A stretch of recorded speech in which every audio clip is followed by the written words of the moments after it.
Is the house also bent?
On August 20th, the Sichuan Provincial Meteorological Observatory issued a blue warning for heavy rain.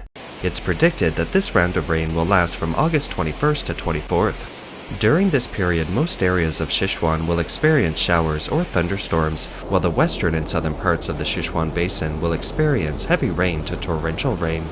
In the raging floodwaters, local buildings were vulnerable and collapsed one after another. The floodwaters also destroyed local bridges and dams.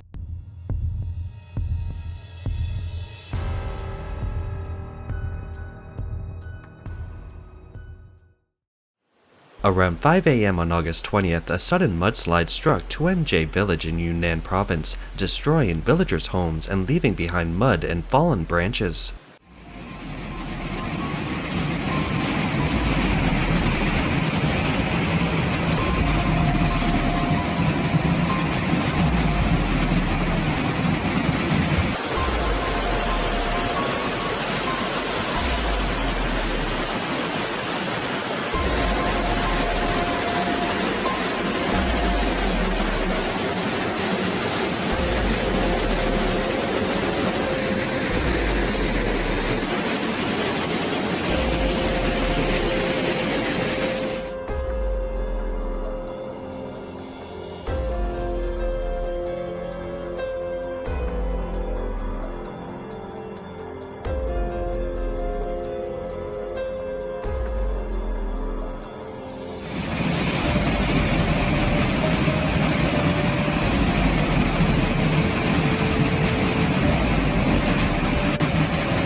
The mudslide rolled down, forcing villagers to flee to the rooftops.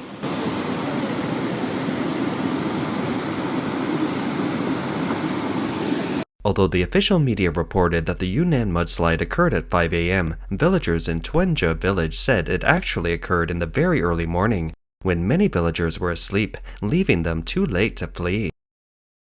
A netizen who works for China Unicom confirmed this. To be precise, the mudslide struck at 3:53 a.m. I work for China Unicom, and our network department was up all night because of the landslide. CCP mouthpiece CCTV, China Center TV station, claimed the mudslide killed 4 people, but due to the CCP's habit of concealing disaster details, outsiders suspect the actual toll may be higher.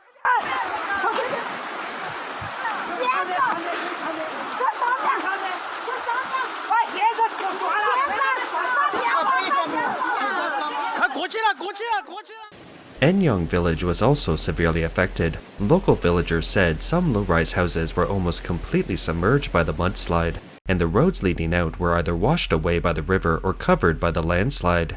The village has become an isolated island, with most residents being elderly and children unable to escape. The village has no electricity, no internet signal, and cars are unable to enter. However, CCTV did not report on these disasters.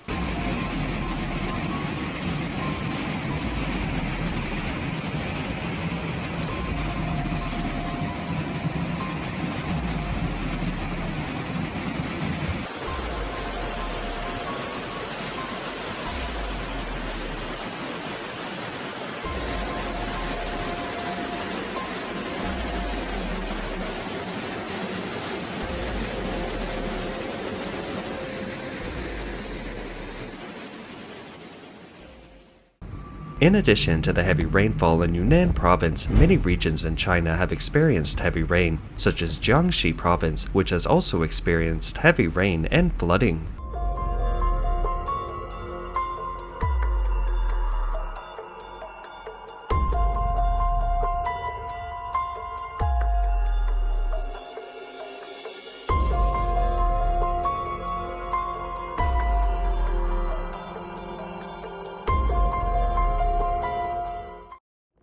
Inner Mongolia also experienced heavy rain and flooding. From the afternoon of August 18, 2025 to the early morning of August 19, torrential rains hit several districts in Ordos City, Inner Mongolia. According to the CCP's official media, the highest rainfall in Dongsheng district reached 214 millimeters within 24 hours, resulting in at least 3 deaths and 3 missing persons.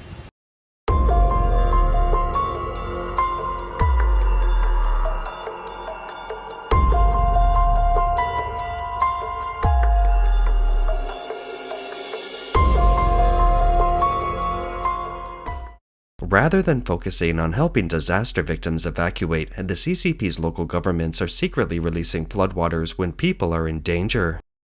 Mr. Hao, a villager in Baotou City, told overseas Chinese media, "Floodwaters have been released again in the past 2 days, severely impacting Tumdright Banner. Roadside businesses have suffered particularly heavy losses. Everything in their shops have been washed away, as have many cars. Crops have been submerged. The water is simply too fierce."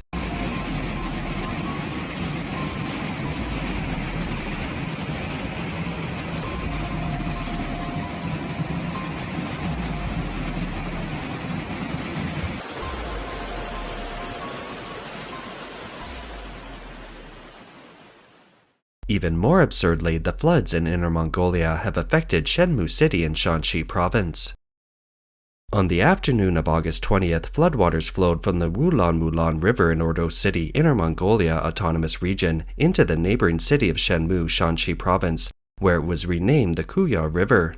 Local residents of Shenmu City stated that the Kuya River, a tributary of the Yellow River, had been dry for years, with weeds long overgrown in its channels. Now it's experiencing a flood not seen in decades.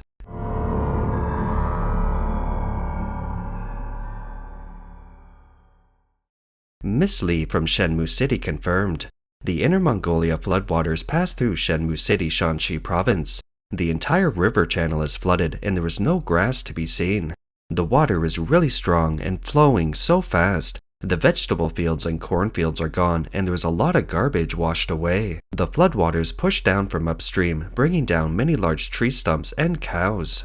Mr. Wang, a resident of Ordos, told overseas Chinese media, "My hometown Dongsheng had torrential rain all night. It is absolutely terrible. Many cars are flooded. I heard 3 people lost their lives. In Dianta Town, Shenmu City, Shaanxi Province, many trees are knocked down by the flood. The river in Shenmu City is very wide, and the floodwaters rush down from Inner Mongolia. I've never seen such a fierce flood." If the above scenario is a combination of a natural disaster and the CCP's flood release, then the following scene is purely a man-made disaster. On August 20th, 2025, many tourists were enjoying the beach at the Jinluan Bay Scenic Area in Fujian Province. The nearby river suddenly opened its sluice gates, flooding the beach in seconds. Quite a few tourists were swept away by the sudden torrent. Fortunately, many other tourists jumped into the water and rescued everyone who was swept away. In response, netizens commented, "The unannounced flooding is outrageous. Where are the safety plans?" Others lamented, "Chinese people have frequently died inexplicably in the past 2 years." It reveals the CCP and government departments at all levels' extreme indifference to the people, a disregard for human life.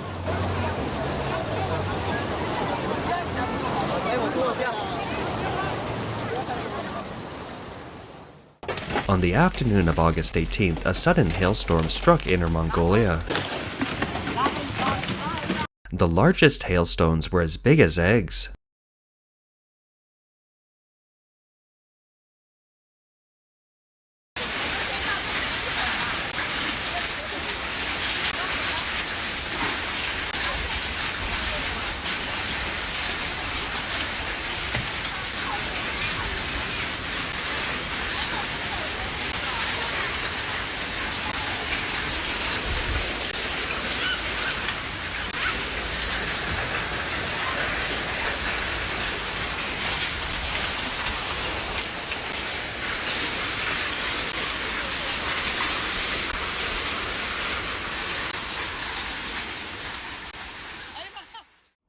It's almost the beginning of autumn and rainfall should have decreased and the weather should be cooler, but this year's weather is very unusual.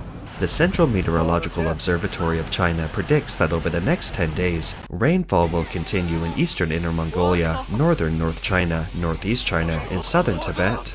This year's weather has been exceptionally unusual, with unprecedented high temperatures, torrential rain, and floods, all of which have been experienced by the Chinese people. Furthermore, the CCP government routinely issues flood warnings without warning, leaving the suffering people forced to suffer in silence. Late at night on August 7, 2025, sustained heavy rains in Yunnan County, Longzhou City, Gansu Province triggered a devastating flood and widespread mudslides. Rescue workers reported that at least 2,000 people lost their lives and several villages were razed to the ground.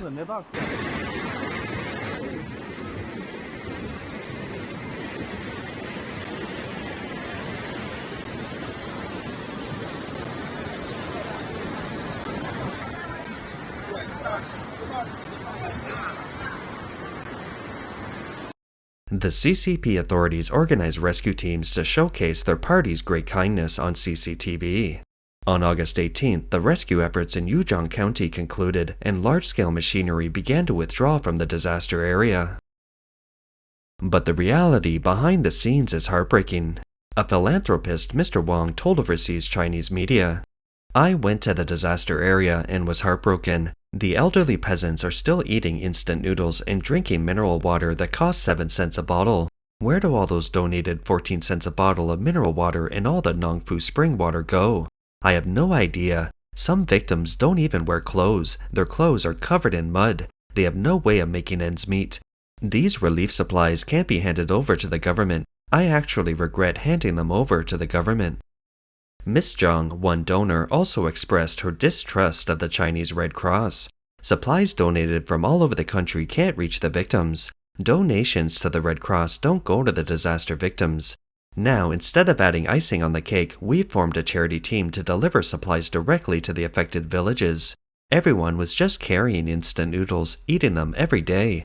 We're done with that. Now I think donating money is the most appropriate, targeted to those who truly need it. The Chinese Communist Party authorities naturally understand that if images of villagers suffering from disasters and starving without timely assistance were posted online, it would be embarrassing for the party. Therefore, police have cordoned off the hardest hit areas and guarded roads. Anyone caught live streaming or filming the scene will be stopped immediately or even expelled.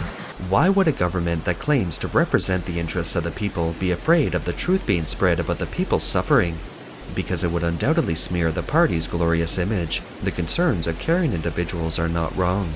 The donated supplies from amongst the country are likely to end up in the hands of certain individuals with connections or even be resold. This is China under the CCP. This is the reality of the Chinese people. Even if they manage to escape the devastating floods, they still suffer from cold and hunger under the party's care. That's all for today. If you enjoy our content, please give us a thumbs up, subscribe, leave a comment, and share it with a friend. We appreciate your support, and we'll see you next time.